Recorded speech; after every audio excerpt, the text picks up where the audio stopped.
کے جھگڑے ہیں۔ قیامت کی نشانیوں کے بارے میں رسالت باب صلی اللہ علیہ وسلم بخاری شریف کی حدیث مبارکہ 50 نمبر ہے۔ دیگر سیاستہ کی کتب میں یہ حدیث ملتی ہے، تھوڑے سے الفاظ مفہوم مختلف کے ساتھ۔ جبریل امین آ کے عرض کرنے لگے احسان کیا ہے، ایمان کیا ہے، اس کے آخری الفاظ ہیں۔ جبریل امین نے عرض کی متی الساعہ، اے اللہ کے رسول قیامت کب آئے گی؟ میں عرض کرنے لگا تھا قیامت کی نشانیاں، قیامت کب آئے گی؟ تو رسالت باب صلی اللہ علیہ وسلم نے فرمایا وَسَأُخْبِرُكَ عَنْ أَشْرَاطِهَا، میں آپ کو قیامت کی چند نشانیاں بتا دیتا ہوں۔ قیامت کب آئے گی، قیامت کی چند نشانیاں، علامات بتا دیتا ہوں۔ پھر رسالت باب صلی اللہ علیہ وسلم نے فرمایا اِذَا وَلَدَتِ الْأَمَةُ رَبَّهَا، جب لونڈی اپنے آقا کو جنم دے گی، یہ قیامت کی نشانی ہوگی۔ اس کا کیا مطلب ہے؟ دیگر حدیث کا مطالعہ کریں، کوئی لونڈی اپنے آقا کو جنم دے گی، دوسری حدیث کا مطالعہ کریں، دوسری حدیثوں کی مدد لیں، اللہ کے نبی کے فرمان کا کیا مطلب ہے؟ وہ لونڈی اپنے آقا کو جنم دے گی، یہ قیامت کی نشانیاں ہیں۔ پھر محدثین نے لکھا ہے اس کا مطلب یہ ہے کہ ماں اپنی ایسی اولاد کو جنم دے گی۔ ویسے تو ماں باپ بادشاہ ہیں، ماں باپ بادشاہ اور اولاد غلام ہے،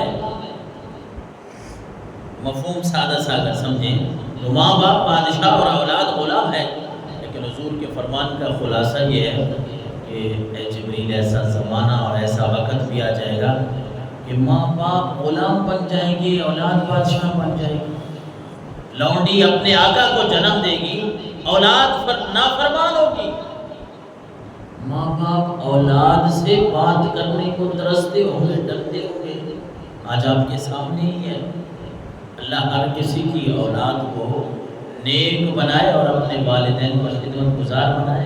ایسی مثالیں ہمارے سامنے موجود ہیں۔ ماں باپ ہم اپنے گھروں میں دیکھیں، 3-4 اگر اولاد میں سے ہیں، 3 اچھے ہیں تو کوئی ایک ایسا بھی ہے گھر میں کہ اس کو ابا جی سیدھی بات کہہ ہی نہیں سکتے، اماں جی اس کو بات کہہ ہی نہیں سکتی۔ کیوں؟ کیونکہ یہ بڑا بگڑا ہوا ہے، یہ ہے ہی ایسے، اس کو کچھ سیدھی بات کہیں گے اس نے الٹا گلے پڑ جانا۔ ماں باپ ڈر رہا ہے اولاد سے، یہ اولاد گلے پڑ جائے گی، یہ اولاد یہ تھپڑ مارنے سے، بلکہ اللہ معاف کرے کوئی ایک آدھ کا کیس جو ہے وہ ایسا بھی مل جاتا ہے، قتل کرنے پہ تل جاتے ہیں۔ اللہ کے نبی صلی اللہ علیہ وسلم نے فرمایا یہ قیامت کی نشانیوں میں سے ایک نشانی ہے کہ ماں باپ کی نافرمانی کی جائے، جو ہمارے سامنے ہے۔